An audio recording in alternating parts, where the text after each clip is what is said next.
m'appelle Stella Chikaya, donc je suis avec une femme immigrante et nous allons utiliser le prénom d'emprunt Sophie. Alors, bonjour Sophie. Bonjour.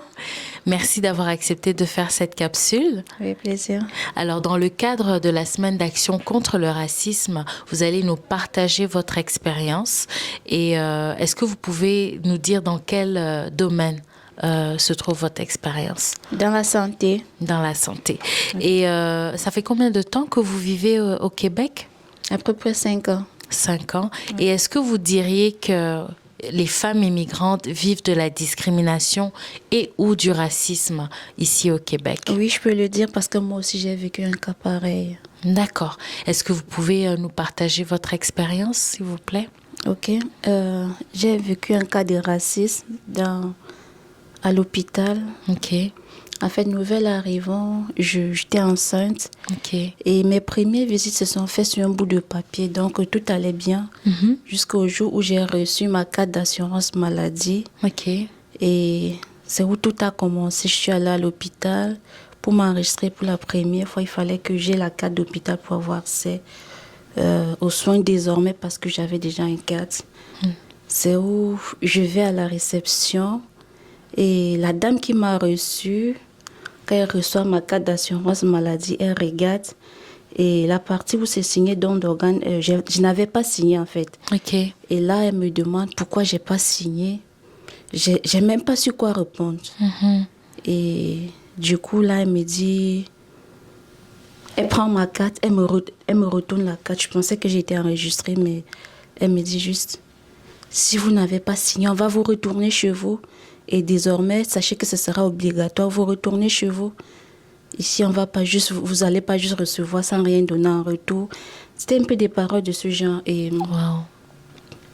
Quand elle m'a dit ça, je suis retournée. Je suis allée m'asseoir. Elle m'a remis ma carte. Okay. Je suis allée m'asseoir. Elle m'a pas dit comment faire pour la suite. Oui. Et voilà un bénévole qui s'amène vers moi. Elle me dit, si on vous a reçu, retournez à l'étage. Et à l'étage, on va vous... la suite va se passer à l'étage de la radiographie. Okay. Quand j'arrive à l'étage, on me dit, je n'ai pas été enregistrée. En fait, ils m'ont demandé d'aller m'enregistrer. Okay. Et je leur ai dit, j'étais déjà à la réception. Et ils m'ont dit, non, malheureusement, vous n'avez pas été enregistrée, donc retournez vous enregistrer. Okay. Et quand je suis arrivée, heureusement, il y avait quelqu'un d'autre qui me reçoit. Cette fois, j'ai été enregistrée. Et je retourne à la radiologie où j'avais mon rendez-vous. Okay. Il se faisait tard parce qu'il y a les files d'attente. Oui. Le temps de partir, revenir, vous revenez faire la file. Ce n'est pas comme s'il y a une place qui vous est réservée. Et c'est comme ça qu'on m'a retournée chez moi parce que j'étais déjà hors délai. Parce que je pense à l'hôpital, parfois les rendez-vous, ça avait une marge de 15 minutes ou trop. Okay. Donc j'étais déjà au-dessus de mon heure de rendez-vous. Okay. Et c'est comme ça qu'on m'a retournée à la maison. Je ne savais même pas comment faire. La chance que j'ai eue, c'est que mon médecin, c'était quelqu'un de bien, qui m'appelle le lendemain pour prendre mes nouvelles, savoir comment ça s'est passé, sachant que je suis nouvelle arrivant. Oui. Et c'est comme ça que je lui ai expliqué que non, je n'ai pas été reçue parce que je n'étais pas dans les temps et tout. Oui. C'est là où il m'a demandé de venir le rencontrer. Et quand j'arrive, je lui ai expliqué ce qui s'est passé. C'est à ce moment qu'il me fait comprendre que j'ai été victime d'un acte raciste. Okay. Et là, il m'a dit, pour éviter de vivre des choses pareilles, oui. Quand vous avez en face de vous quelqu'un de ce genre, demandez-lui son nom, demandez-lui son matricule, si c'est possible. Et vous pouvez porter plainte ou rencontrer un supérieur hiérarchique. Il y a la lettre, la boîte aux lettres. En fait, il m'a expliqué comment se comporter si on fait face à une situation pareille. D'accord. Et pour dire vrai, j'avais peur. Ok. J'avais peur, je n'ai rien fait. Mais pourquoi vous aviez peur? J'avais peur parce que on vient d'un pays où les droits des gens sont bafoués, s'il faut dire la réalité. Oui. Et ce sont des plus nantis qui ont droit à la justice, pas n'importe qui. Donc, j'avais plus peur de me tirer des ennuis, en fait. Ok, d'accord. Ok, mais vous êtes quand même, on peut souligner quand même que votre médecin, j'imagine que c'est un médecin de famille, Oui, vous a quand même soutenu oui, dans elle m'a beaucoup soutenue. dans ce que vous avez vécu. Et comment vous vous êtes senti à l'hôpital face à cette agente-là?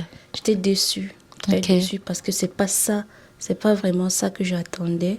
Parce qu'on quitte chez nous, on nous dit là-bas c'est mieux, là-bas on respecte des personnes et tout. Et pour une première expérience, j'ai trouvé ça tellement mauvaise. Parce que c'était à l'hôpital. Généralement, à l'hôpital, on ne s'en va pas pour se faire insulter. Donc, j'étais vraiment très déçue, décontente, c'est vrai. D'accord. Et est-ce qu'en dehors de cette expérience, est-ce qu'il y a d'autres domaines où vous trouvez qu'il y a de la discrimination ou du racisme envers les femmes immigrantes en particulier? Oui, dans tous les domaines, que ce soit dans les autobus, que ce soit à la pharmacie, au travail, les épiceries. Je peux dire, en 2018, j'ai vécu un truc pareil. Où, en plein mois de janvier, j'avais ma fille. Je suis allée prendre ma fille à la garderie avec sa poussette. Oui. Et je suis allée prendre la fille. Il y a tellement la neige. J'ai l'enfant avec la poussette. J'arrive à l'arrêt d'autobus. Oui. On a attendu longtemps. Quand le bus arrive, je rentre avec ma fille dans le bus. Oui. Et là, le monsieur me demande de sortir. Je n'ai pas su pourquoi il m'a demandé de sortir. Wow. Les gens m'empêchaient de sortir, mais je suis sortie. Je n'ai pas compris pourquoi. Wow. Quand je suis sortie, il a fait rentrer les gens. Il m'a laissé, il est parti. Incroyable. C'était en plein hiver. J'étais là avec l'enfant et tout. Tout le monde qui était à côté, là, il ne comprenait rien. Sans vous expliquer. Il m'a rien dit, il m'a juste dit sortir. Je me suis dit, peut-être parce que ma poussette est grande. Oui. Il veut d'abord faire rentrer les gens avant de me faire rentrer. Mais non, quand je rentre, les gens rentrent. Il a fermé carrément, le feu a changé, il est parti. C'était devant moi, c'était en plein hiver. Il y avait tellement la neige au sol.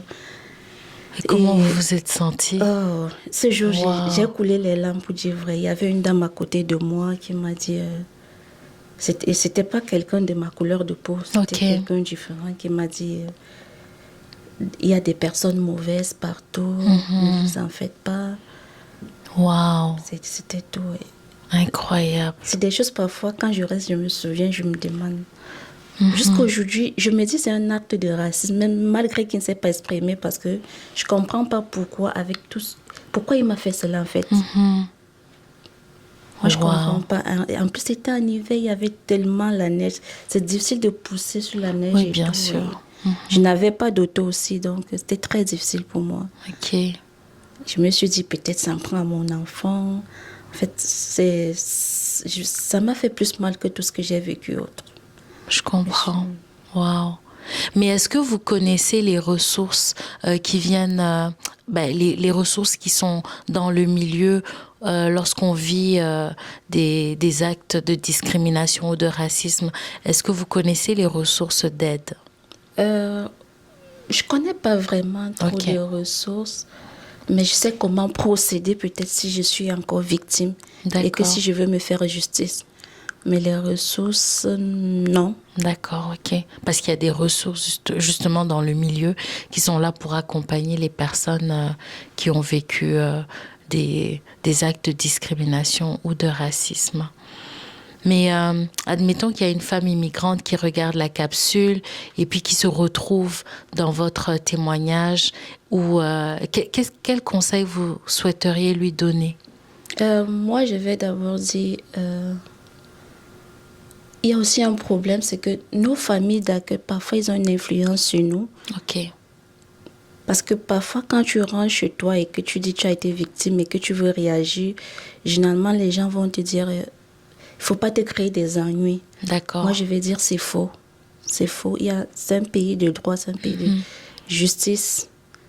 Si tu es victime d'un acte raciste, il faut dénoncer. Et sur le champ même, je peux dire...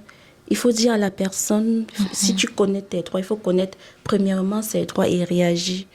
Il ne faut pas laisser pour plus tard, il faut réagir et faire recours à la justice. D'accord. Ok. Et on va quand même terminer la capsule sur une note positive.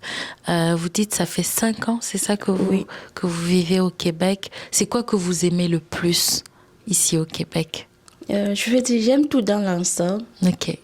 Le Québec, je peux dire, c'est comme une mer. Il y a tout, les poissons, les serpents, les crevettes. Ok. J'aime tout dans l'ensemble. Mais il n'y a pas quelque chose en particulier que vous appréciez ici au Québec? J'aime le social qu'il y a ici. C'est Ok. un pays très sociable. D'accord. Très sociable. Ok. D'accord.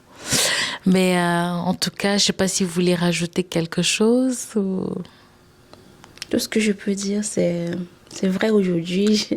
On a toujours un petit peu peur des représailles, mais je dirais que quand on est victime, il faut dénoncer. Et surtout, surtout, il faut connaître ses droits. Ne Effectivement. pas avoir peur. Effectivement. Waouh. Alors, je rappelle, c'était Sophie, donc un prénom d'emprunt dans le cadre de la Semaine d'action contre le racisme. Merci. Merci.